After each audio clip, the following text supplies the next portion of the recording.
I was thinking about the coming of Christ, which was taught in my church, and I thought, what a terrible thing for my parents to be taken to heaven and I would be left behind to experience the horrors of the end times leading up to the kingdom of Christ. And the Spirit of God just took a hold of my life, and I just fell on my knees before God, totally convicted of my sin. I prayed to receive Christ into my life. I surrendered my life to Him. I like to tell people I was saved, sanctified, filled with the Spirit, and called to the ministry all at once at age 15. That's a clean sweep. That's a clean sweep. He covered it all. Hello and welcome to Along the Way Life's Journey. I'm your host, Carl Buccellato. Throughout this past year, I have interviewed many people on this podcast. Many have spoken of the radical changes occurring worldwide, and some have speculated on reasons why these significant changes are seemingly speeding up. Some declare it is political. Others say it is due to global environmental changes, and still others look to the age-old truth of scriptures. And at that premise, defined in the book of Revelations. Our guest today is Pastor Allan Stewart Maitha, a retired pastor with more than 40 years of pastoral ministry, having served in many states and now retired in the lovely state of Florida, where I reside also. Allan is also an author of a newly released book, The Coming. As a biblical scholar, having graduated from Philadelphia Bible University, Dallas Theological Seminary, and Liberty University, Allan is acutely aware of the deeply rooted messages in the Bible.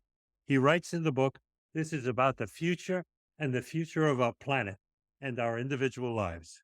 I have studied so much of these guides and find Allan's new book to be compelling and an absolute read for all. Allan and his wife Joyce are married 56 years. They have 3 children and 9 grandchildren. Please welcome Pastor Allan Stewart Maitha. Pleased to have you on the show. Pleased to be here. So, as I've just introduced here, you are a man who has had a great deal of experience as a pastor of many churches over 40 years thereabouts, and you have been married equally amount of times, just a little bit more than that. So you kind of grew up with a young wife in your faith and in your practices and in your dedication to the church. That must have been quite a learning experience for you as you went through life together. I'm sure everybody lives through things that brings them closer together, and with God on our side, it brings us to a whole different dimension of who we become. Now, tell us a little bit. I know we're going to talk about your book. The book sounds fantastic, by the way, and I want to know about what inspired you to come to it. I'm pretty sure I understand that, but how long it took and what you did to get into it and the insights and why. But tell us a little bit about you first. Tell us about who you are, what you were like growing up and what your environment was like. What helped to bring you to become Pastor Allan Maitha? Well, it all goes back to the day I was born. Good start. Good start, right. I was born in North Philadelphia in my grandmother's home, where my mother was living as an army wife and my father was in the service. It was coming to the end of World War II. And after that, as I was growing up, I did not grow up in a Christian home. But early on, my father got a job out of the Army, and his employer invited him to go to church. Just a simple invitation, come to us, come to our church and visit. And we did as a family. And it was at that point that my mom and dad came to personal faith in Jesus Christ. I was probably about 8 years old at the time. And that was the environment that I was growing up in as a older child and then into my teen years, where I was attending a church that preached the Word of God, that preached the gospel of Jesus Christ. My mother tells me that I prayed to receive Christ when I was 10 years old. I don't remember it. What I do remember is going through a period of time in my early teen years when I was an absolute rebel. I hated church. I wanted nothing to do with church. I wanted the things of the world. And then the Lord got a hold of my life and he absolutely shook me up. When I was 15 years old, I was in my bedroom and had been thinking a lot about coming of Christ. So that's really where the coming kind of started. I was thinking about the coming of Christ, which was taught in my church, and I thought, what a terrible thing for my parents to be taken to heaven and I would be left behind to experience the horrors of the end times leading up to the kingdom of Christ. And the Spirit of God just took a hold of my life, and I just fell on my knees before God, totally convicted of my sin. I prayed to receive Christ into my life. I surrendered my life to him, and he absolutely turned me upside. I like to tell people I was saved, sanctified, filled with the Spirit, and called to the ministry all at once at age Wow. 15. That's a clean sweep. That's a clean sweep. He covered it all. And at that point, I knew I wanted to serve God with my whole life, for my whole life. And I had no other plans other than to go on to Bible college, seminary, and to serve God in whatever capacity he would call me to. At the time, I didn't know it would be in a pastorate, but I ended up being a pastor for 40 years. So that's kind of the long and the short of my story. Well, that's it's an interesting story, and I must say to you that I relish in hearing it because I've had the good fortune of interviewing quite a few men who have gone on to the position of pastors and leaders in the church, and invariably, even Franklin Graham, the son of the great Graham, the Billy Graham, he was a rebel when he was a kid, and he wrote a book called "Rebel with a Cause," and so many others who they decided to just turn away, and it wasn't for them. They were seeking all the pleasures of life until God kind of put a hand on top of their head and said, "Slow down, boy. I got to talk to you today." And I love hearing Yeah. that story. I really do. I'm Well, like actually, you. that I'm a book, baby boomer, so I came out of my parents were my father was in the war, and I was born in 1942. So I'm like you. I'm a baby boomer, and I have experienced uh, many people along the way who have had the transition and the transformation from kind of a totally physical world to a recognition that there's so much more in this world if we just open our eyes and we allow God in. So I'm very aware of what you're talking about. And then you must have met your lovely wife and started a family. well, we did in Bible college. And it was a God thing because I was a commuter 3 of my 4 years in college. So I didn't have much social life at the college. I basically just went to school, went to class, worked in the library, and went home. But God worked it out that I was assigned a Christian service assignment where I was actually going to preach at a youth camp on a weekend. And my wife was assigned to that same team. She was a singer. Yeah, And that's what brought us together in what was it, 1964. And the interesting thing about my wife, Joyce, is that she, from her early childhood, sensed a calling from God to be a pastor's wife. She believed that that really. was she came to Christ early on, earlier than I did as a child. But she knew that God was calling her to be a pastor's wife. And she has been the absolute, I say, perfect wife for a pastor. She's been my companion. She's been my supporter. She's my best cheerleader. She's often gone to bat when I put my foot in my mouth. She would cry it out when I How get in. wonderful to be equally yoked, isn't it? Oh my goodness, yes. It's absolutely true. She's been such a blessing to me all of these years. And we love each other more now than we did when we first met, which is I'm hard for s- me to believe. I'm so happy to hear that. And I'm so happy to record this on this show because this show is going to go out to every English speaking country in the world. And I love when people profess their love for one another and their unity in Christ. I am blessed enough to have that kind of a marriage with my wonderful wife. And We just released the show this morning, our Thanksgiving greeting to everyone. So if you get a chance, look at it sometime soon. And it's on podcast and virtually everywhere. And you will see that I too am blessed to be equally yoked. And I know what it is firsthand to have a Mm. mate that is meant to be for you, you know? I understand that. I truly do. Okay, so you got married, you started your career, you became a pastor, you went through many, many changes as a pastor to different states. I understand. Any particular hurdles along the way that got in the way that you needed to overcome? Where do I begin? I figured.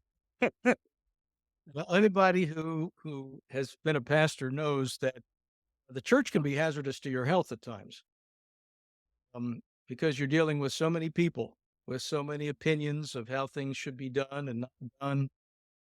I remember in one church where I really felt a leading from the Lord, a prompting from the Lord to introduce some new ministries in the church that I thought were important. And, I just got a pushback, from the leaders in the church. One of the sayings in one particular church was, if it ain't broke, don't fix it. Hmm, And I tried to say, well, maybe it's not broke, but maybe it could be better. Maybe it could be more effective. Maybe we could have a stronger ministry in the lives of people. But it was basically, we don't want to change the way things are. hmm. That's one of the biggest struggles, I think, of any pastor Yeah. is it's the pushback from the leadership that don't want to move forward. They just kind of want to stay where things are. Well, they want people to tickle their ears, and they don't want to risk losing their congregation and the contributions that are made on a regular basis. So they compromise a bit here and there. But strong people of God know that you either have to fight it and change it or move on. Christ says, if you have to, shake the dust off your sandals and move on. Go where you need to be. Well, the thing that I found though in my ministry is when I think that maybe I failed, God turns around and uses it to make my ministry even more effective. Sometimes it means moving on to a new ministry. But as I look back and I see the hand of God working out his plan for my life, I mean, you don't see it when you're in it. You can only see it when you look back. And I can see how God brought me from one ministry to another. And every ministry had its unique components, areas where I could contribute to the congregation and to the community at large. But when it was time to move on, it was time to move on, and God had something new for me. Yeah. Right up until I retired from my last church, which I call my dream church. Not that it wasn't, not that it was without problems. It wasn't. There were challenges along the way. Um, but it was really a great ministry. I was there 16 years. And where was that? That was in northwestern New Jersey. Hmm. And when I came to that church, they had only had one prior pastor. He was there 25 years, stayed until he retired. When I came, they said, "We hope you'll stay until you retire." I turned 50 the year I came to that church. I said, "Well, that sounds like a good plan. Let's see how that works." And that's exactly what I did. I was there until I was 65, retired and left for Florida. But I had a good ministry there. It was a good ending to 40 years of being a pastor in various states around the country. That's wonderful. We should all have our swan song, our closing chapter to be something that we're grateful for, and that's a wonderful thing to have. So you live in Osprey, Florida. Is that correct? No, actually, I live in Summerfield, Florida. Oh, I don't know where I got Osprey from. Oh, Well, yeah, Summerfield, Florida is northwest of Orlando by about right, 70. northwest of Orlando. So up near the villages. Actually, I can see the villages out my back window. Terrific. I can't see it because you got the curtain closed. But well, Well, if I let the that's curtain wonderful. open, it was so bright out there, you wouldn't see No, me. no, I know. We live in Coral Springs, Florida, which is a suburb of Fort Lauderdale. But I spent 9 or 10 years living in Seminole County in Sanford, Florida, and which is just north and east of Orlando. I know the area that you're talking about quite well. We Yeah. uh, we lived there for quite a while, and then moved south, and I started another business, and there I was up in the air again, living at 36,000 feet while my kids were going to school. Yeah. But those are the channels of life. Okay, so now you've retired and you made a determination. What gave you the determination to decide, I've got to do this book? What provoked? I mean, I can imagine what it was because of the drive, but why? Why did you select to do this now? And what were your motivations? Well, it's interesting. I never set out to write a book. That was that never crossed my mind. I was doing a personal study on the coming of Christ. You know, I had been taught it in Bible college, I had been taught it in seminary. I think I had a pretty good command of my theology of the end times, but I had never done a personal study. Well, the only studying I did was to study for exams, you know, or to prepare a sermon. But I never just actually sat down and did a personal study. Well, when I began that study, I began to discover things that I had never heard, I never thought about, and it gave me a very different perspective on the coming of Christ than than I had in the past, that I had taught for 40 years. Just new insights that I just hadn't seen because I hadn't taken the time to make that personal study.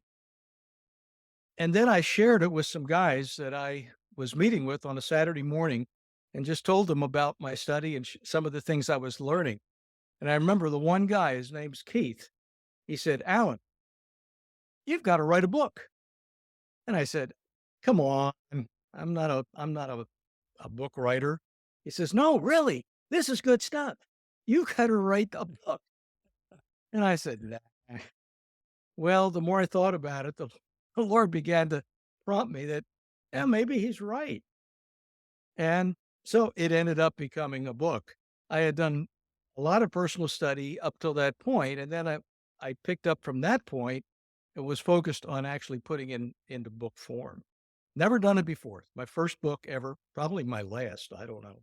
We'll How long see. did it take you to collect it? And I'm sure you worked with an editor to put it into a certain format. Oh, yeah. Yeah. Well, it took me about 4 years to get from when I started, maybe closer to five, from when I started the personal study to when I actually, moved into actually thinking that I was going to write a book. I have a personal friend who is a professional editor. I asked her if she would just look over my stuff and, make sure I didn't make any big mistakes. She was very helpful in doing that. But ultimately, I got a publisher. I published this book through Trilogy Christian Publishing. Hmm. And of course, they had a whole process that they went through, which started with the editing process. So actually, I got it edited again professionally through the publisher. So it's been a long it took so long to actually get it published. Once the book was done, I was amazed at the I know. company involved in it. I'm aware of that. If you can see behind me there, that book in the bookcase. That's a book that I did after I retired. I had been a journaler for 50 years, so I had a collection of journals that it was like the Encyclopedia Britannica, but they kind of closely followed my life and experiences of the paradigm shifts of the 20th century and my generation and so forth. And so my wife saw me reading some of it one day, and she said, "You know, there's some good, just like you. There's some good stuff in there. You should put it out because people can benefit from it." Little did I realize it would take a hard year to put it all together and select things that were already written. Which are the ones you're going to do? What shapes and formats are you going to use until it came together and finally was published? But I've been very pleased at the result of it. That's why I have this podcast, because people kept saying to me, "You got to tell people more, talk about your story, talk, ask about others." One thing I did find out is everybody's got a story. Everybody, you have your story, which you're telling today, and everybody's got a story that can edify and move others to try and do things themselves. So I want to go back to your book. You said that you, after studying all your life, you came to a personal study in the scriptures, and you found some things in there that you saw with a different light than you had seen before. Can you give us an example of one or two of those? That's true. Well, one of the things, I guess the main thing was that I came to the conclusion that the Bible only teaches about one second coming, not two. I was raised to believe in a pre-tribulational rapture, that we would all get a get out of jail free card when we came to faith in Christ, and that we don't have to worry about the tribulation because we won't be here. We get to be taken up before all of that happens. And of course, we've seen that in the Left Behind series, the movie, it's been played up very big. And that was the environment in which I was raised. But I came to the conclusion that I can't find any evidence for Jesus coming back more than just one time. And so I've come to the conclusion that the rapture is part of the second coming when he comes to establish his kingdom on the earth, which he himself says in Matthew chapter 24 will be after the tribulation of Yes. those years. So um, that's probably the biggest thing. It seems like the world is rapidly moving towards all the signs that indicate it's now. We're in the end times, apparently. If you listen to half a dozen different people who are preaching today, and they're all saying that it's rapidly approaching and could be within our time, possibly. They've been saying that for many, many years, but it is possible with all the indications that are going. And you think uh, about Jesus coming in the end time, and then there's the portion of it that talks in terms of the 144,000 Messianic Jews who will tell the word of the scripture of the of the of Jesus, the gospel, throughout the rest of the world, and millions more will be converted to Christ. And I think that's what you're talking about. That when he comes back again that second time after this has occurred. Is that the Oh, time period you're talking about? yes, Yes. yes. Yeah. And the approach that I take in my book, and I say this right in the introduction, so there's no mistake, is I am coming to the subject of the coming of Christ from an expository point of view, not a theological point of view, not an apologetic point of view. Hmm. In other words, I'm not starting with a theological premise and saying, okay, here are the scriptures to support my premise. That is Right. not my approach. My approach is not to say, here's what I believe, here's what other people believe, but they're wrong, and here's why. Right. All I do is simply go to the Word of God, explain the key scriptures that deal with the second coming, and let them lead where they lead. So I'm not telling people what they should believe. I'm just saying this is what I've come to believe based on just coming to the scriptures and letting the scriptures speak for themselves without trying to come up with fancy arguments along the way, but just what does the Bible say? Yeah. Plain and simple. And have you had any healthy debates over there? Um, yeah, few,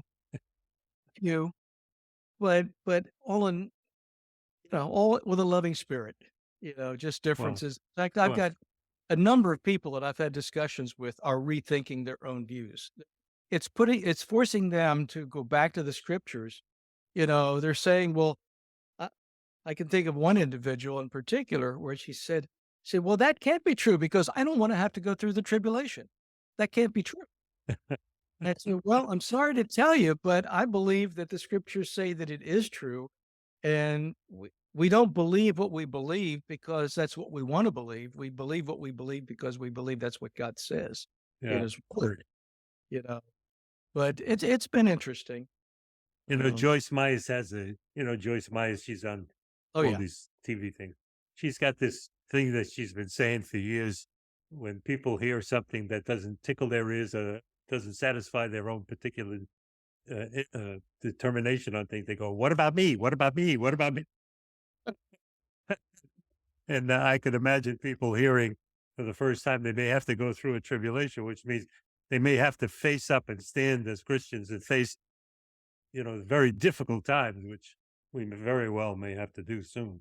And thinking to themselves, well, I don't want to do that. What about me? Give me my break. Well, I've heard the argument given on numerous occasions. Well, why would God allow his bride to suffer like that?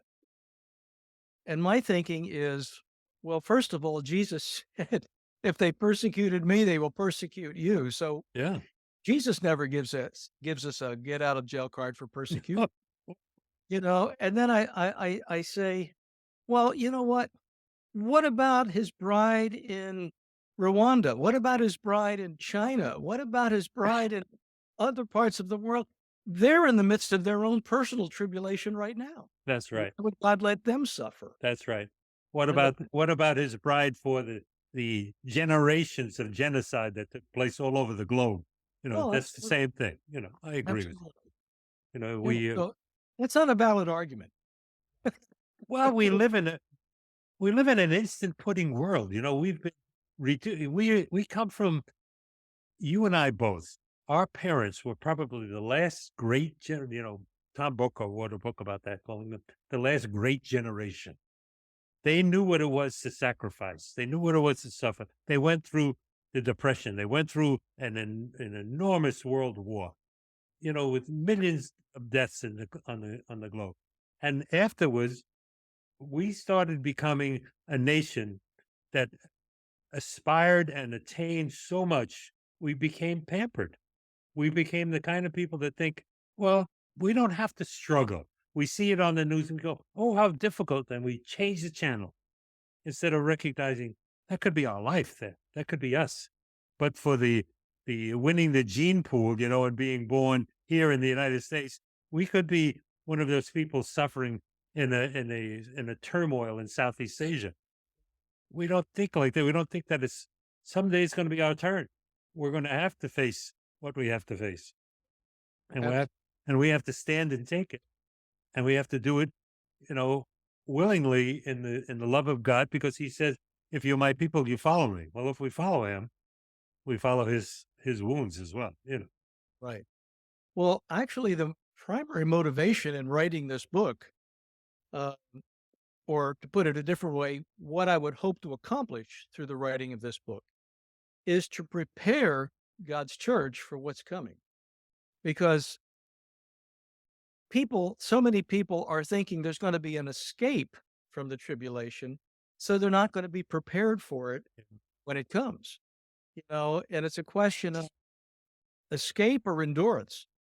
We need to learn to endure what is coming, if indeed that's correct.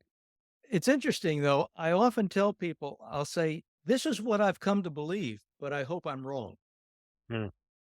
I Of hope I'm wrong course, because I don't want to go through the sure, tribulation any more than anyone else. I would love to get out of jail free card. I just don't believe that's what the Bible teaches. And so, because I believe that if it comes in my lifetime, I need to be ready. I need to be prepared. I need to be mentally, emotionally, spiritually prepared to face what's coming. And it's scary, sure it is. but we need to be. And if the whole church, by and large, at least in America and in Western Europe, is expecting this get out of jail free, and all of a sudden it's like, what's happening? Uh, it looks like it's the tribulation, but it can't be because I'm supposed to get out of here free. Yeah, there'll be millions of what did I do wrong? What happened, Lord? I followed you. I did what you said. What did I do wrong? Millions Yeah. will say that. Yeah.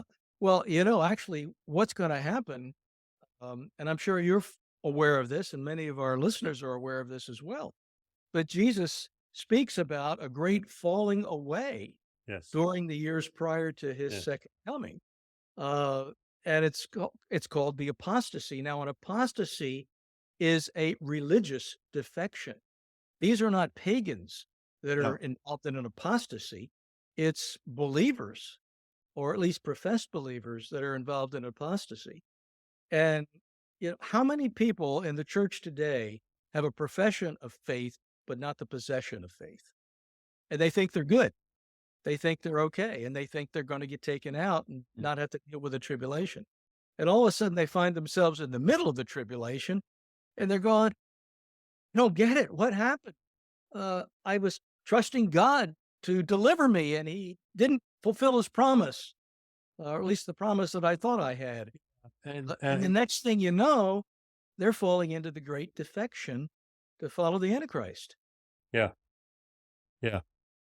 So I can't help but think that I'm probably wrong about this, but I seem to remember that the whole thing about pre-trib, post-trib really started about 140 years ago in the preachings of the church. And prior to that, most people believed that it would come post-tribulation.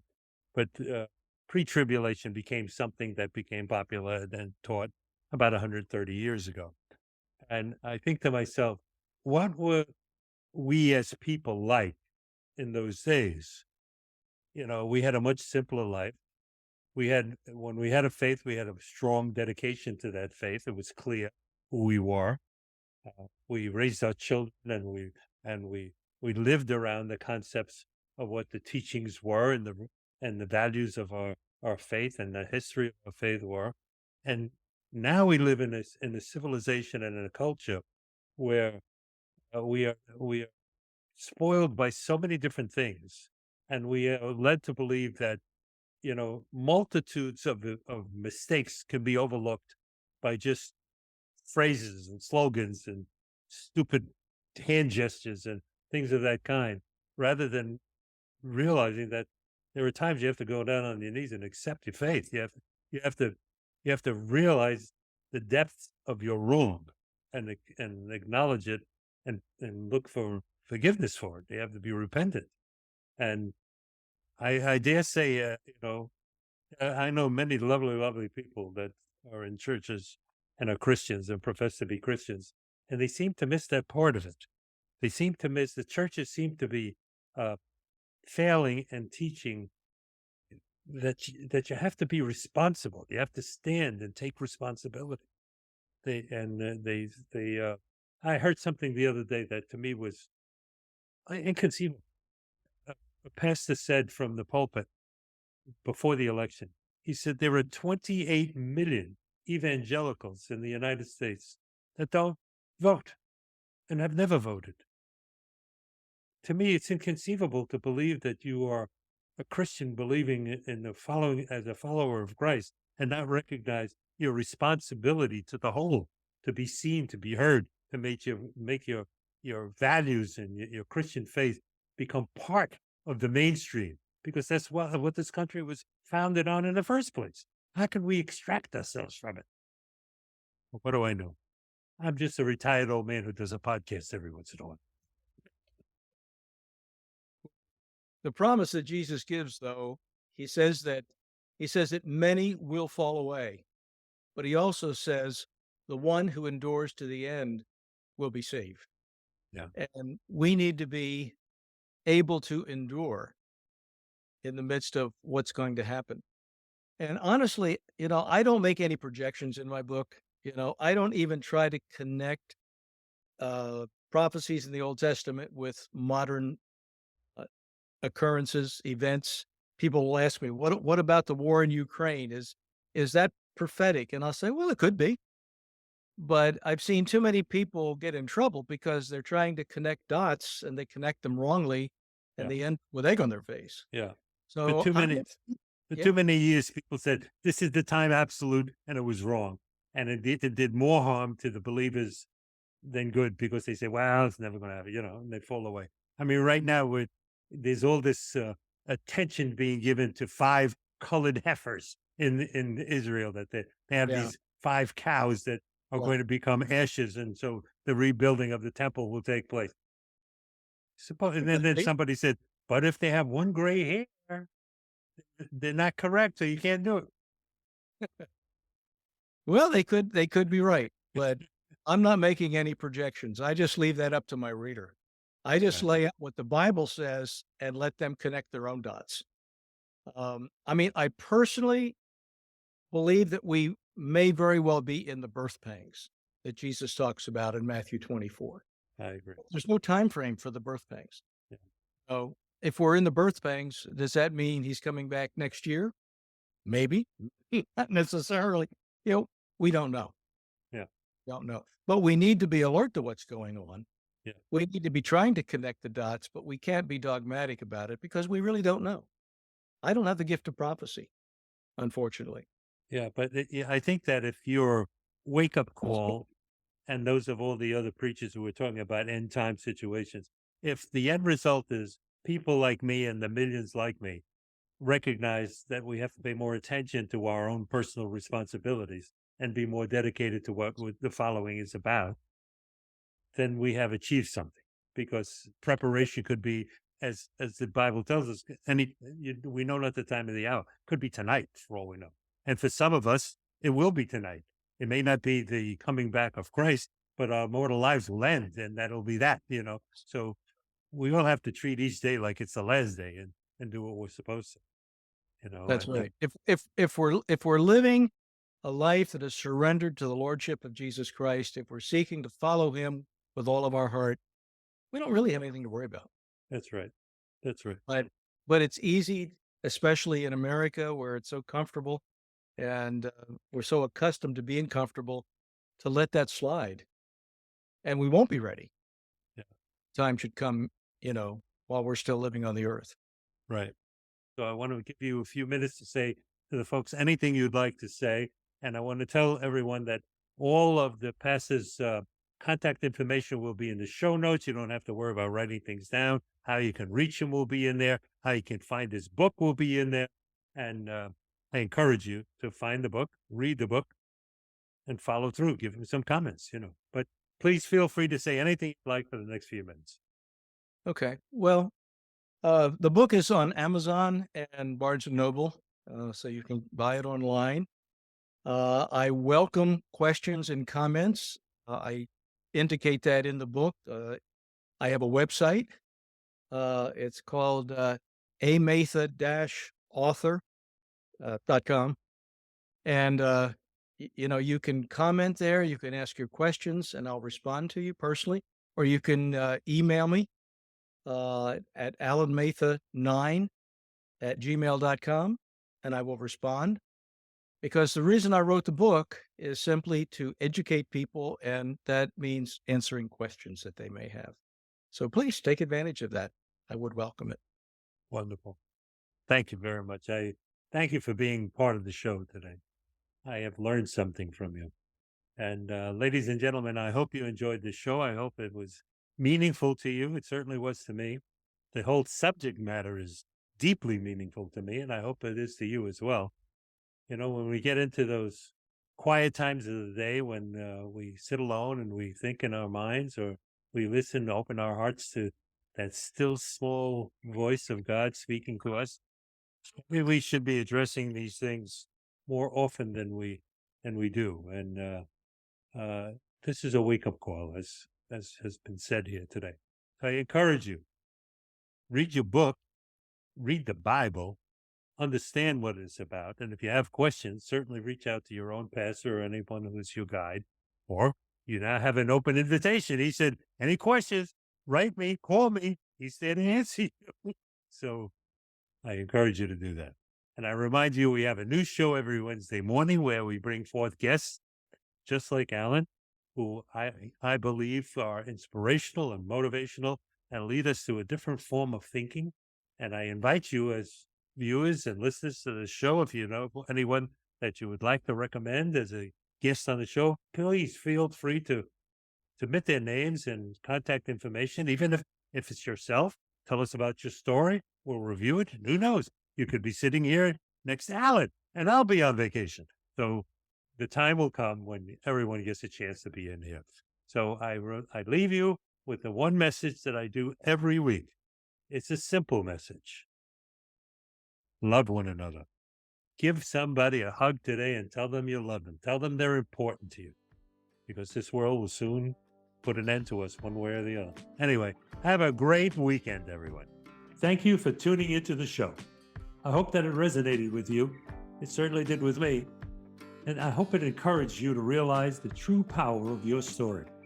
As a reminder, new episodes will be released Wednesday mornings on your favorite podcast apps and also on YouTube as well. Be sure to like, subscribe, and turn your notification button on to ensure that you receive updates on new episode releases. I'm grateful for your reviews and your support. The love is certainly felt. Keep it coming. You can reach out to connect with me on Instagram, Facebook, and LinkedIn, or stop by my website, toeverypageofturning.com. All links are clickable in the show notes for quick access. Do you think that you or someone you know may be our most inspiring guest yet? Let's hope so. Click on our contact page and get in touch on my website and share your story. I look forward to reading each one personally. My best-selling book, To Every Page of Turning, which was published by Mascot Books, is available on Amazon, Barnes & Noble, Target, and many more popular book retailers. Thank you so much for tuning in today. Till next time, remember that every day is a new opportunity to write your new page in your incredible journey. And it is incredible. You're the only one who has it.